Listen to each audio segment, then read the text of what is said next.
Just getting this. Good. So there are some important due dates coming up here in week 2 of our semester. So the first is that I guess you have more homework due tonight. If you haven't finished your cross-product homework, that's web work assignment 3, I believe, right? Make sure you do that. That's again due tonight.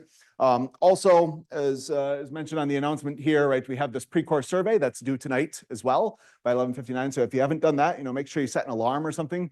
We're not allowed to give extensions for that. So if you forget, it's unfortunate because it's not very long. It doesn't take very much time. So I'd recommend, again, click on that link, take the pre-course survey.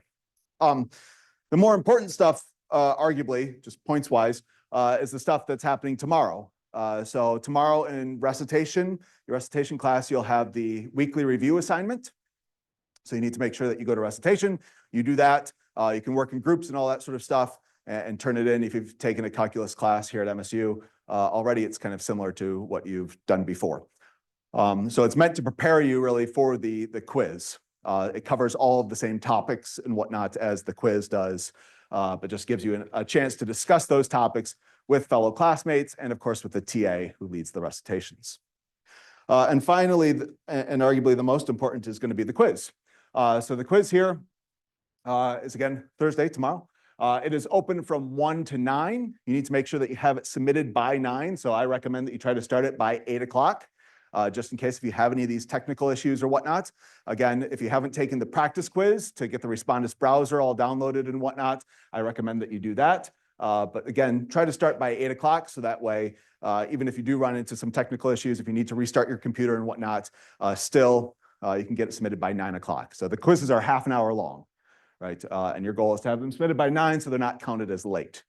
The topics that it covers is the stuff, typically the trend is it's the stuff up until Monday's class, right? So the Thursday quiz, be kind of a jerk move to have it cover the Wednesday stuff, right? Just because you haven't had a lot of time to master that stuff, right? You haven't had time to go home and work on that in the web work homework and all that sort of stuff. So usually it goes into the Monday's class. Of course, Monday was a holiday, so we didn't have any new material. So consequently, right, it's going to be 12.1 through 12.4 is the stuff that we covered up until last Friday. But that's the typical trend here. So that's the first 3 homework sets here, the stuff that you should be finishing tonight. You do have to scan and upload your work for the free response stuff. We have someone who's around to help with technical issues from 7 to 9. So if you do run into any technical issues, you can talk with one of our Math 234 TAs who's going to be available for that.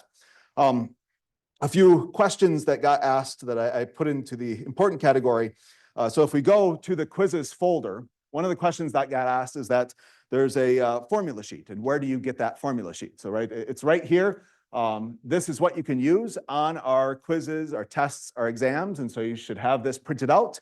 And alongside you should know what's on here and what's not on here, right? It includes a decent number of formulas, but I always find that students would like, a little bit more. And so it's definitely not all inclusive, and you should still maybe have to memorize a few things or know at least how to make jumps from the formula sheet items to maybe something else. So for instance, if we go to the formula sheet really quick, I think I mentioned in 12.3 that the formula on here for vector projection is on the formula sheet, right?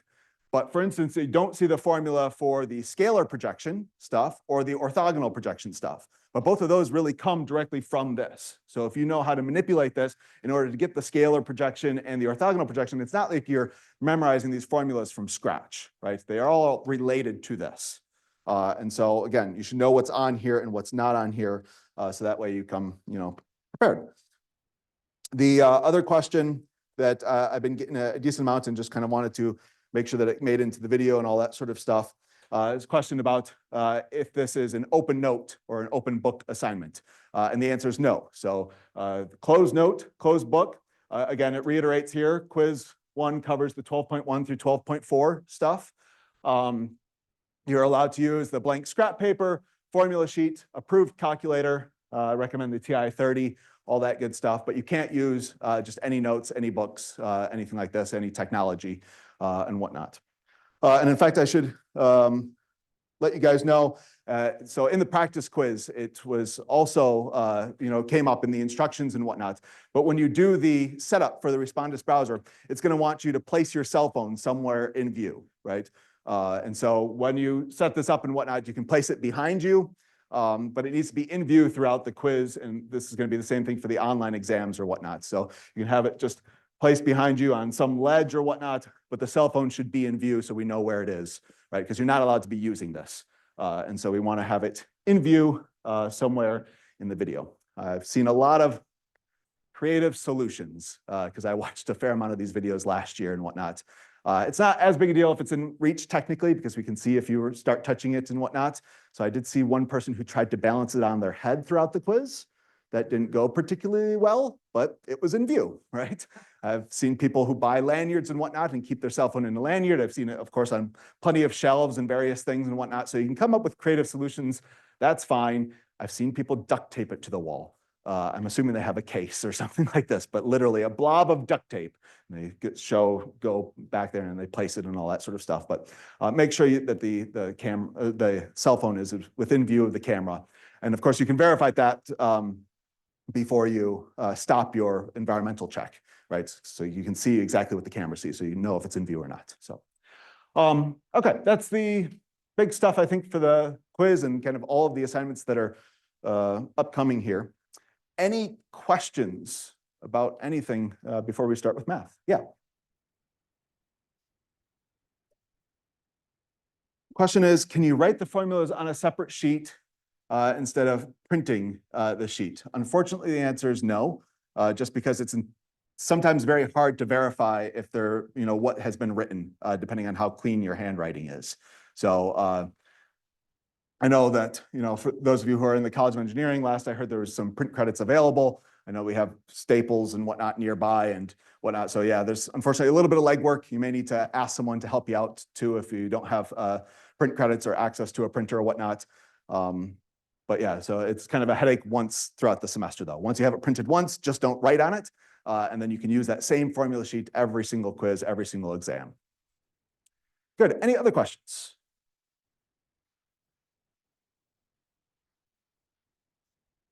Oh, yes.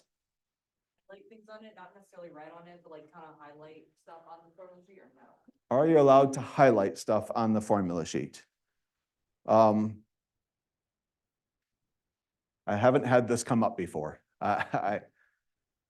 So long as your highlighting cannot be construed at all as writing, right? So if it starts to look like letters or something like that, that would be bad. But if you're just making straight highlights across or something like that, I don't see how you could really get in trouble for this.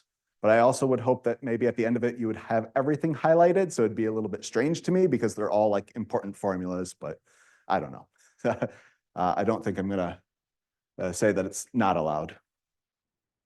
Good, yeah, right here.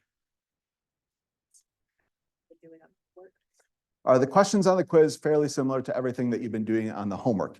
I would say that there's certainly a good percentage of the questions that are similar to the homework questions that are kind of computationally based, right? So web work is particularly good at having you do a calculation and then you can input your calculation, right?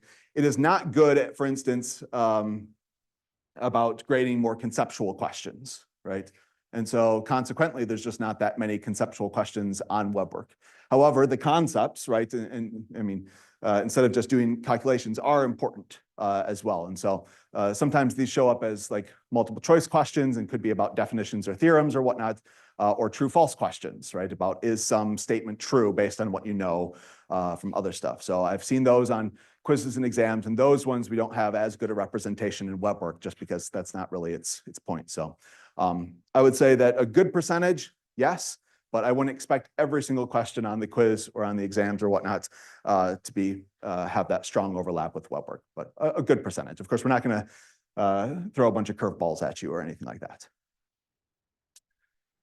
All right, well, we got a big class today as far as content. And so why don't we go ahead and move over and start talking about the math. So today we are talking about 12.5. 12.5 is a large section. It's one of the first sections that we actually get 2 class days to cover it. It's all about lines and planes. And so we need to talk a little bit about what do these look like. And of course, we started in the pre-class videos and whatnot. And then we'll get into some questions. So the first thing, and I think I mentioned this in 12.4 as well, that the easiest way to tell if two vectors are parallel to one another is if they're just a scalar multiple of one another. So you could use the cross product to check, right? If the magnitude of the cross product is 0, that also means that they're parallel. But the easier way is to just look and see if they're a scalar multiple of one another.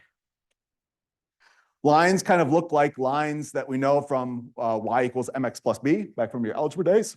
We have a direction vector that kind of takes the place of slope, and we have a point that is contained on the line. That's that r naught there, kind of taking the place of b. Our variable here is a time parameter typically, so we denote that with t rather than x, since we already have an x component, a y component, and a z component in our vector. So we need some other variable to denote what is our variable going to be, what is our parameter going to be.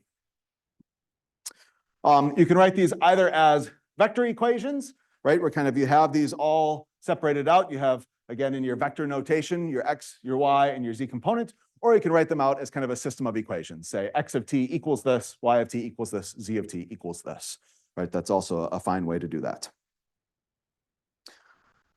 Then we start talking about, well, you know, in geometry, you quite often talked about lines are sometimes parallel, they're sometimes intersecting.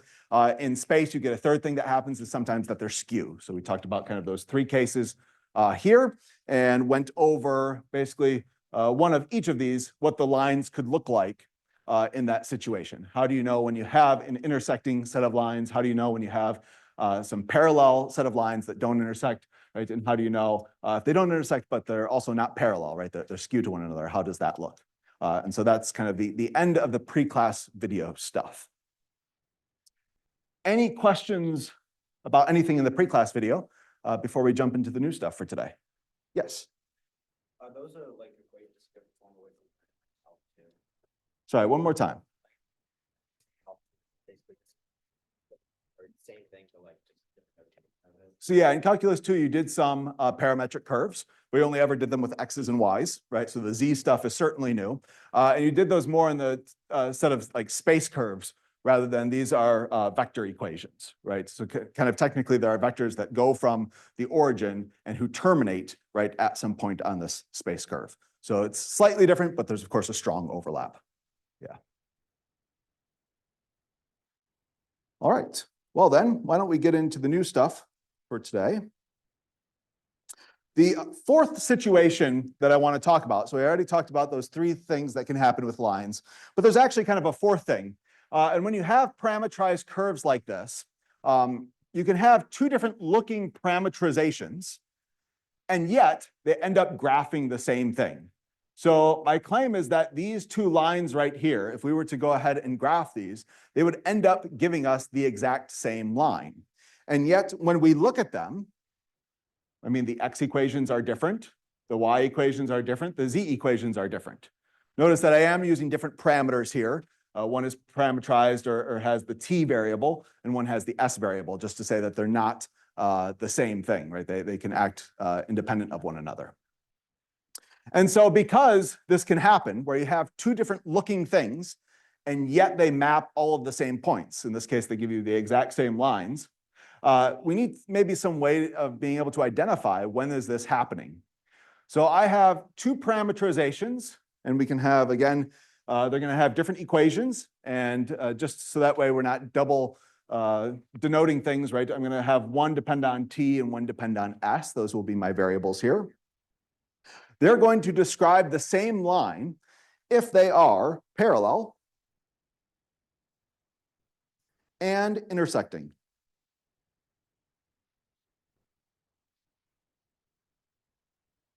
So of course, on a quiz or an exam, it would take a long time for me to sketch out these two lines. Right? It's not really feasible for me to be able to do this in a time setting. So we really need an algebra way to be able to figure out when do we have the same lines. So this is where this theorem comes in useful. So I'm going to use this theorem to show that they do indeed describe the same lines. So the first thing that we need to do is check that they're parallel. The parallel piece would normally come from slope, right, in our algebra days. And so we need to look at the direction vector, again, from our pre-class video. Basically, this is just the pieces that are next to our variable, our parameter, in each one of these. So we have a 2 next to our variable in the x component.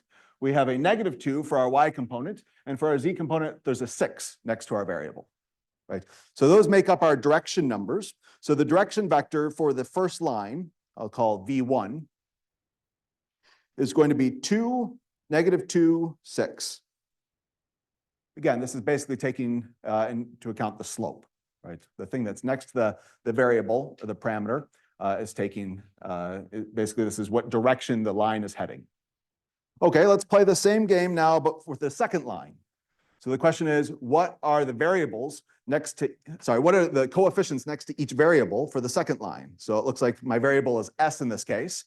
There's a -1 that's next to the s for the first component, or the x component.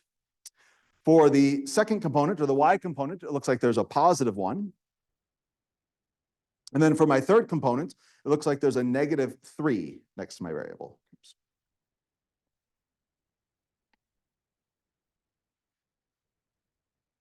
And so my claim is that these are parallel to one another, right? So they're definitely different vectors. However, if I was to go ahead and take -2 and multiply it through by v2, I would get exactly v1. So again, some scalar multiplication, some k that you multiply by one of your vectors to get to your other vectors, that's what it means to be parallel. So they're just off by a scalar multiple. In this case, my k is -2. But yes, they are indeed parallel to one another. So they are parallel, check. And the last thing that I need to show to say that they are certainly the same line is that they're intersecting. So when they're intersecting, right, the way that we may do this back in our algebra days is quite often when you want to find when two curves are intersecting, we kind of set the equations equal to one another. So, right, a very reasonable thing to do here would be to take maybe my x's, 1 plus 2t, and my x for my other equation and ask when are they equal, right? So I want this x to be equal to my other x. So 1 plus 2t should be equal to 3 minus s. That would give us that the x's are equal. Now, not only do we want the x's equal, but we want the y's and the z's equal as well, right? Moreover, if you wanted to solve this system of equations, right, because you have two unknowns, really you need two equations to help you solve those two unknowns, right? And so maybe we could also look at the y equations, right? And I could say the y's should be equal. So for instance, in this case, we would say 5 minus 2t should be equal to 3 plus s. That's just me setting the y equations equal to one another. And so, okay, now I have two equations, two unknowns. Hopefully I can solve for these things, right? Hopefully I can solve for t and for s that would make this true. And so we could go ahead and think about how can we solve for these. And there are various ways to solve systems of equations. But one thing that I notice here is that if we just added these two equations together, right, we do get some cancellation. For instance, the 2t and the negative 2t will cancel out, and we'll just have 1 plus 5 equals 6 on the left-hand side. And on the right-hand side, right, when I add those equations together, the s's perfectly cancel out, and all I get is 6 on the right-hand side. And so now you can see that, well, this wasn't particularly useful. This did not help me solve for s or for t in this case. I mean, sure, yes, 6 equals 6, that's a true statement, but I haven't been able to find a point in which they share. Now, if these things are really the same lines, not only do they share one point, right, but if these lines are right on top of each other, right, not only do they share one point, but they should share lots and lots of points, infinitely many points.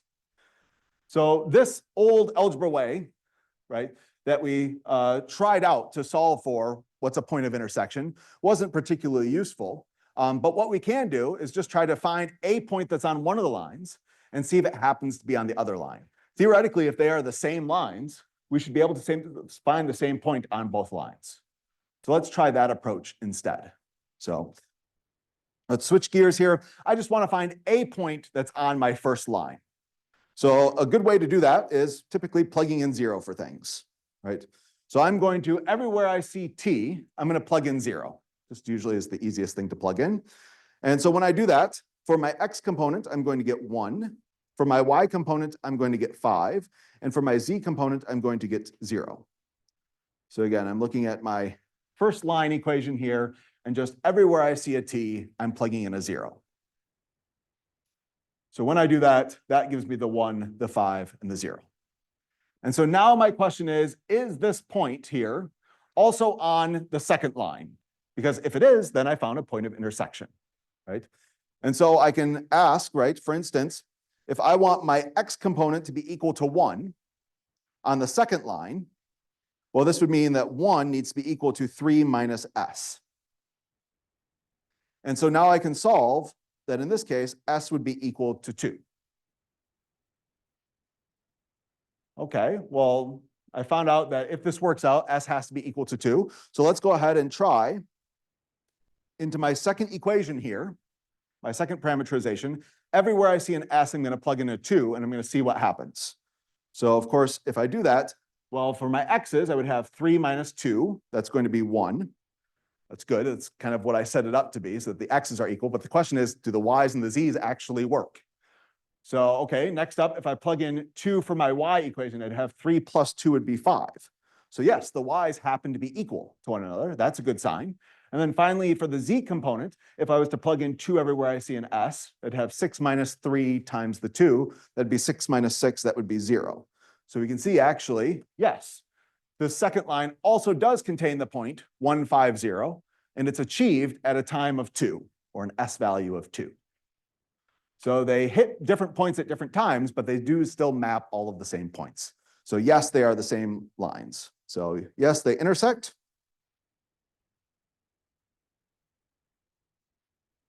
So they are the same lines. So this would be the algebra that we can do rather than having to graph in a lot of detail what those lines actually look like. So the algebra is quite reasonable, but the graphing would be quite difficult. So we'll go here and then here. So yeah, question.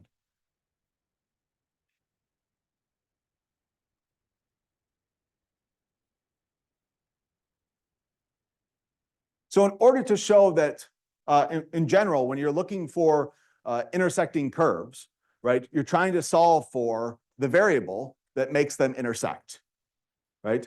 But here we weren't able to solve for anything. I don't know when they intersect or where they intersect or anything like this. All I got was a statement that's always true, 6 equals 6, right? And maybe you could try to build a different sort of theorem that says if you get one of these kind of trivial statements when you set up a system of equations, then they're intersecting or something like this. But we don't have that, right? In order to right now use this theorem, we need to show that they're parallel and we can find that they actually meet somewhere, right? And so it's good to actually have a point to say that's where they meet, right? And so here at the end, 150 is a good place that we can point to. 6 equals 6. It doesn't tell us that they intersect, right? It doesn't tell us that where they meet up. And then yeah, here. How did you like get S? Like right after you found that 5, 0 Yep. So I got S by saying my goal was to find some place that they meet up, that they intersect. And so if I want in space 2 curves to intersect, that means I want their x's to be the same, I want their y's to be the same, and I want their z's to be the same. If one of those is off, right, maybe my x and my y are the exact same, they're right here, but the z is different, that means, well, they're not actually overlapping here, right? We want them right on top of one another. So in order to do this, once I found a point in space, 150, I said, I want the x here to be the same as the x for my second curve. So I said, my x here is 1. My x on my second curve is 3 minus s. If I have any hope of these overlapping, I want the x's to be the same. Now, I didn't have to choose x. You could have also chosen y, or you could have chosen z. But you just need some way to figure out where should I be looking, right? And by setting the x's equal, I found out that I should be looking when s is 2, right? And then, right, I plugged that in, and it wasn't a surprise that x gave me 1. That's how I set it up. But it was kind of surprising and a pleasant surprise that y was 5 and z was 0, right? And then I found that this is actually a point where they exactly meet up. The x's are the same, the y's are the same, and the z's are all the same. That make sense? Yeah. All right. Good. Well, another thing that you can do with lines is typically these lines, if they're unrestricted, they just go on forever. But sometimes you want your line to have a start and a stop, in which case this is called a line segment, right? And it has a specific starting point and a specific stopping point. So instead of allowing your time to run forever, you can fix it. And we're going to give an equation that works from, if you fix the time from 0 to 1, you can come up with other equations and whatnot that will work for 0 to 2 or 0 to 5 or whatever you want, but this one always works for 0 to 1. The formula goes like this. So we have our R of t line. We'll have the equation t times r sub 1 plus 1 minus t times r naught. And so you can kind of see what's going on here, this clever trick that when you plug in t equals 0, this first piece, you'll have 0 times who cares. And so that first piece will just be gone. And the second piece will be, well, 1 minus 0, that's 1 times r naught. So when time is 0, you're starting at your starting point, r naught. Now, at time 1, we want to get to our ending point. So if I was to plug in time equals 1, notice that the second piece goes away, right? Because you have 1 minus t, and I'm plugging in 1 now. So that second piece goes away. So that's going to be 0. And we're just going to have 1 times r1. So you can see that we actually get to our ending point as well. Another common formula that, if you want to rearrange this and whatnot, the one that I typically use more than this looks like this. And that is R1 minus R0, T plus R naught.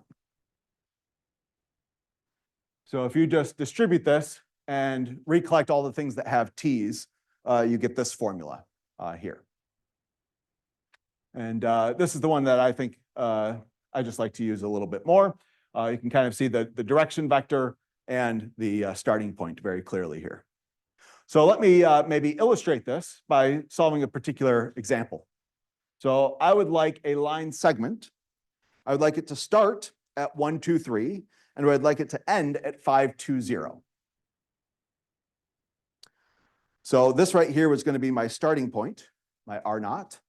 My ending point, where I would like it to end, that's going to be my R1. I'll go ahead and use this equation because I do think it's a little bit faster and nicer in general. But certainly if you want to use the other one, you can see that they are the same.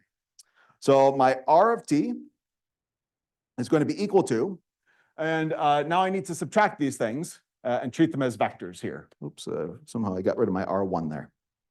So when I subtract these, right, again, kind of think I start at 1, I end at 5. How many steps did I take? 4 steps. Or again, equivalently, 5 minus 1 is 4.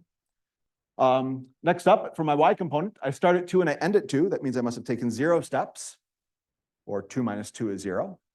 And then finally, for my third component, I have 0 minus 3 is negative 3. That's equivalent to me thinking about, I start at 3, I end at 0. How many steps did I take? Well, I must have taken 3 steps backwards.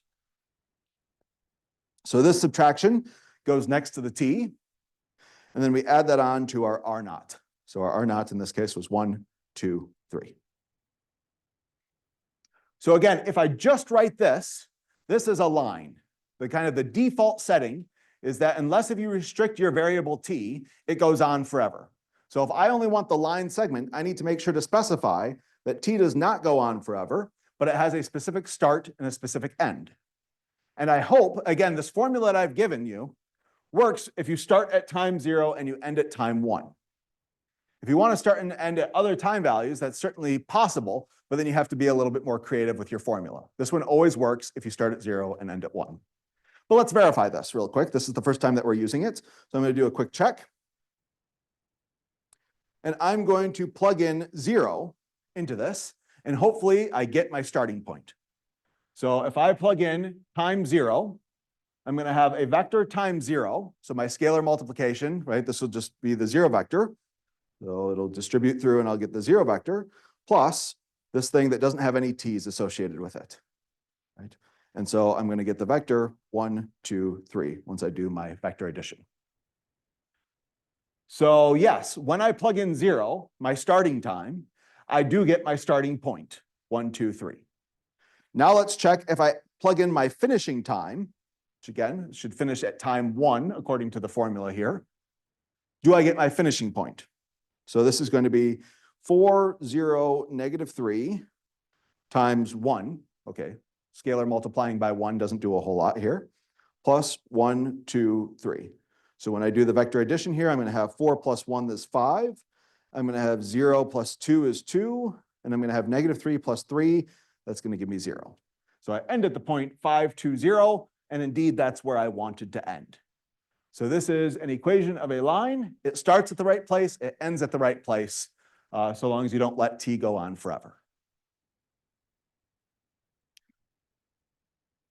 All right. Any questions here about line segments?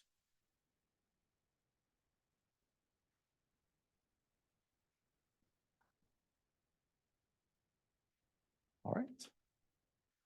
Well, then, why don't we go ahead? And I'd like to do a few things with a kind of a broader example here.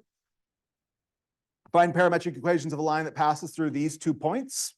So notice it doesn't say line segment, but I'd like to find just a full line. And then my question is going to be, at what point does this intersect the XY plane? So I'd like to give you guys maybe 60 seconds, 90 seconds or so, get as far as you can on this problem. And I'll walk around, and if you have questions, you can pull me aside and ask me one-on-one questions. Otherwise, yeah, try to get as far as you can, and then we'll go over the results together. Yeah. Since you ended up with the 2 vectors, what exactly was the line segment that you ended with? So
The first, the X column.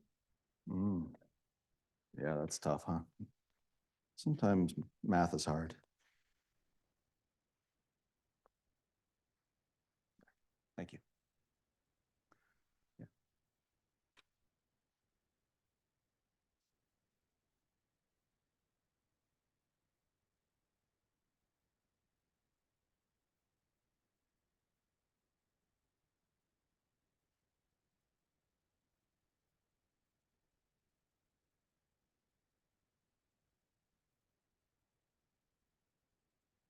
All right, let's talk about A here really quick. So I used, again, I kind of wanted a line that hits a specific point and also contains this other point, in this case, B here. So I'd like it to go through 2, 3, 4, but then also through 1, 0, -1. Well, I figured out how to do a line segment between two specified points. So basically, I just harnessed that. But then instead of restricting down from 0 to 1, I said, well, since I want the full line, I'm not going to make any such restriction. So notice I didn't say that t was between 0 and 1 in this case. I haven't specified t. And so again, the default is that it's all real numbers, unless you give it some restriction. I think that if you just wanted this set of vector equations, the vector equation for this line, I think this here is a perfectly great answer, and it's actually what I would prefer to grade. So I prefer it to give you have you give this as your answer. However, it didn't ask for the vector set of equations, right? It asked for parametric equations. So you need to say, what is your x component equal to? What is your y component equal to? What is your z component equal to? And so, okay, if it wants it like that, then we have to kind of combine all these things. So I did my scalar multiplication by t, and then I did my vector addition. And so notice I got, for instance, that -1 times the t plus 2, that should be -t plus 2, right? So I combined all of my x things together. And then likewise, I went through and I did for y's, right? I had a -3. Again, it needs to be scalar multiplied by t, and then plus 3. So I got -3t plus 3, and so on and so forth, right? And so that gave me my x coordinate, my y coordinate, my z coordinate, kind of all simplified very nicely. And so then I was able to identify, okay, my x's look like this, my y's look like this, so on and so forth, right? So that's if you want the parametric equations. Then you want the x equals stuff, y equals stuff, z equals stuff. And we got some practice with that, right, in the pre-class videos. All right, let's do B together here. At what point does this line intersect the XY plane? So this is kind of a graphical thing, right? Kind of a line and a surface intersecting is telling you, right, that they're equal to each other in space there. But we need to kind of convert this maybe into some algebra to be able to solve for this, right? Because I'm not going to spend a lot of time graphing all of these things out and actually like zooming in and figuring out exactly where that is. So I need to know, how is this equivalent algebra-wise, and how can I solve for this? So does anyone have maybe a clever idea here? Yeah, in the green up here. Z equals 0. Yes, that's absolutely right. So the XY plane, we need to know what is the algebra equivalent, what is the equation equivalent to the XY plane. And so the XY plane, remember, it's all the places where we haven't gone up in the Z direction whatsoever. So my Z, my heights of points in space, right, are all at 0. We talked about this in 12.1 a little bit as well. For instance, if you want the XZ plane, that's when y is 0, y equals 0. And if you wanted the YZ plane, that's when x equals 0. So we actually know the equations for kind of these coordinate planes here. So Z equals 0 is equivalent to the XY plane. So if I want to know when does this line hit Z equals 0, well, therefore, I'm very interested in when its Z component is 0. So I'm going to set this up and ask, well, what does it take to give the Z component equal to 0? Because then it should be in the XY plane there. And I find that when I solve for this, that t is equal to 0.8 or 4/5. So if it asked at what t value or at what time does it intersect the XY plane, that would be my answer, right? However, it asks at what point does it? So I need to figure out, okay, well, how do I get an XYZ point? I know what the time is. I need to know what the XYZ coordinate is. Well, luckily I have something exactly that eats time values and tells you where you are in space, right? It gives you the X, it gives you the Y, it gives you the Z. So I can plug in this t equals 4/5 into each one of these, and I'm going to get x is equal to what? -4/5 plus 2. I'm going to get that y is equal to -3 times 4/5 plus 3. And I'm going to get that z is equal to -5 times 4/5 plus 4. And, you can plug these into your calculator or whatnot to maybe make this go a little bit faster. You can certainly simplify these all out. Let's see, what, -4/5, and then that would be the same thing as 10/5. So this would be what, 6/5 here.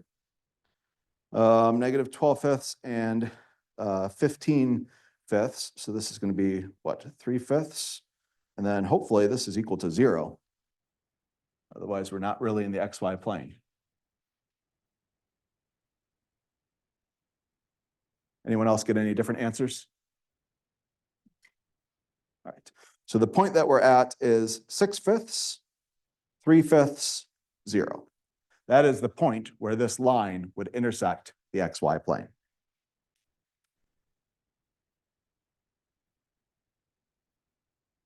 All right. In the interest of time, I'm going to skip 510 here.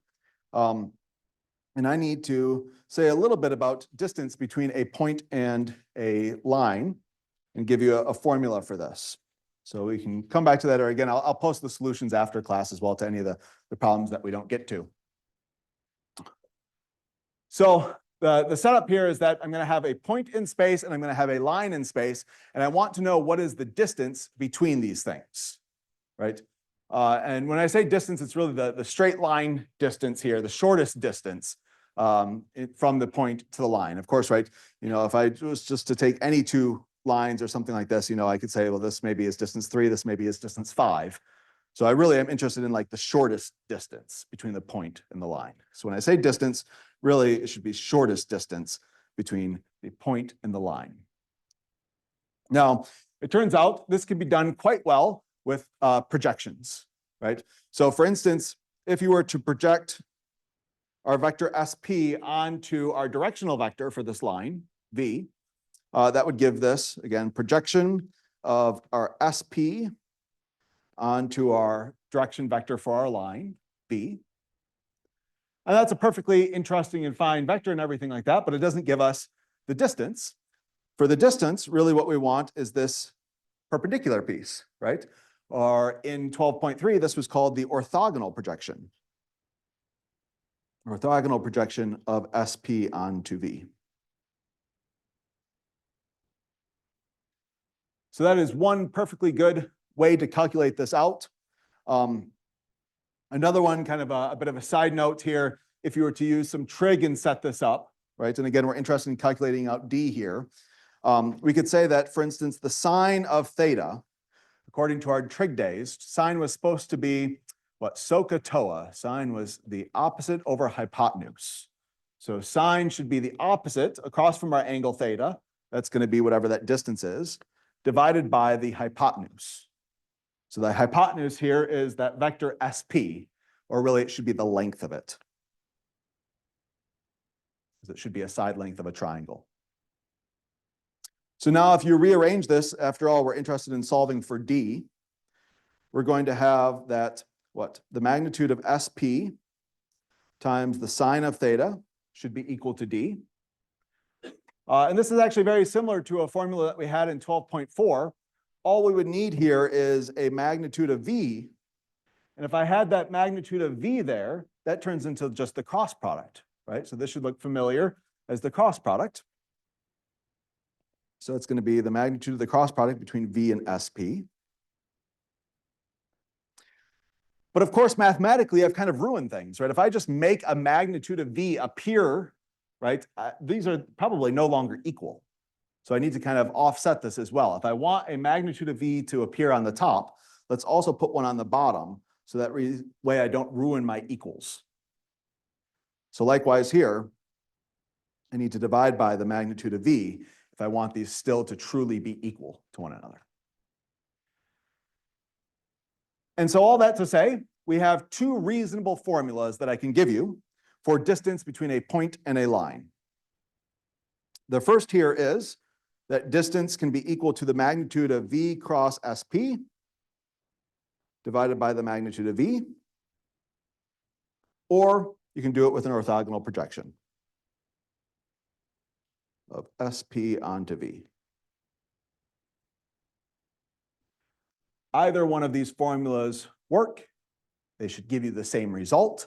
And if you perform either one of them on a quiz or an exam, you should get full points. Okay, so these are what the formulas are. Still, it would be nice to see it actually used once here before we leave. So why don't we go ahead? And I'm just going to do it maybe one of the ways, but you can verify that the other way works well too. I'm going to go ahead and maybe use this first way here with the cross product. And I'd like to find the distance between this point and the line containing these 2 points. So the first thing that I need to do is to collect a few pieces of information, right? So in these formulas, I need to know what is S, I need to know what is P, and I need to know what V is. Once I have SP, by the way, I'm going to end up calculating out the vector going from S to P. So we need to maybe go back and read these a little bit more carefully. So theorem 511 says the distance from a point P to a line through S parallel to V.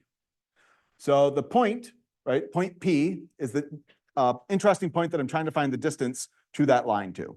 So looking at this, find the distance between this point and the line containing these pieces. So the point here, my P, is going to be 0, 1, 0.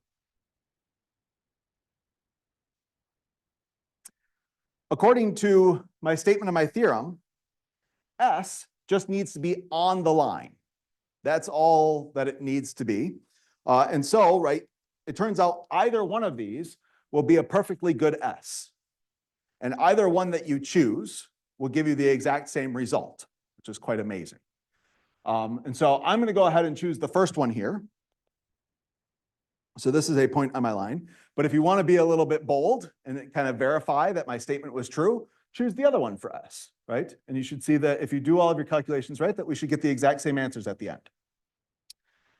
And then finally, V is supposed to be this direction vector, right? It should be the direction of the line that is headed in. It should be parallel to our line. So my direction vector, right, is kind of this difference here, right? I start at the point 1, 1, 0 and I end at the point 2, -4, 1. That's what direction the line's headed in. And so we're going to do this kind of standard subtraction here in order to get this. So my direction vector is going to be, well, let's see, I start at 1, I end at 2, I took 1 step. I start at 1, I end at -4, I took 5 steps back. And I start at 0 and I end at 1, I took 1 step forward. Let's calculate out SP, playing the same sort of game, but with 2 different points here. So I start at S, I end at P. So I start at 1, I end at 0. I must have taken 1 step back. Start at 1, end at 1. That's 0 steps. Start at 0, end at 0. That's 0 steps. Now I have all my pieces. I need to calculate out V cross SP. We did that last time. Takes a little bit of work, but we can do it. We're going to have stuff with I's minus stuff with J's plus stuff with K's. Crossing off our first row, first column. Looks like we're going to have 0 minus 0 here. It's nice. First row, second column, we're going to have 0 minus a -1. So 0 minus a -1 or 0 plus 1. And then finally, 0 minus 5. So I'm going to have the vector here 0, -1, -5. If I take the magnitude of this and I divide it by the magnitude of V, I get my answer. That's what D is equal to. So the magnitude of my cross product is going to be the square root of 0 plus 1 plus 25. Again, you just take each component, square them, add them together, throw them under a square root. And my magnitude of V is going to be 1 plus 25 plus 1. Again, now I'm just looking at my V vector over there. And so my final answer is going to be root 26 divided by root 27.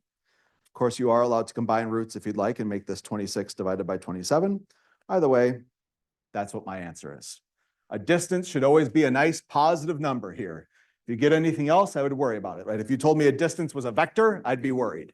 Distance should be something like 5 or 13. If you tell me the distance is -12, I'm worried, right? The distance should always be a positive number. So, all right.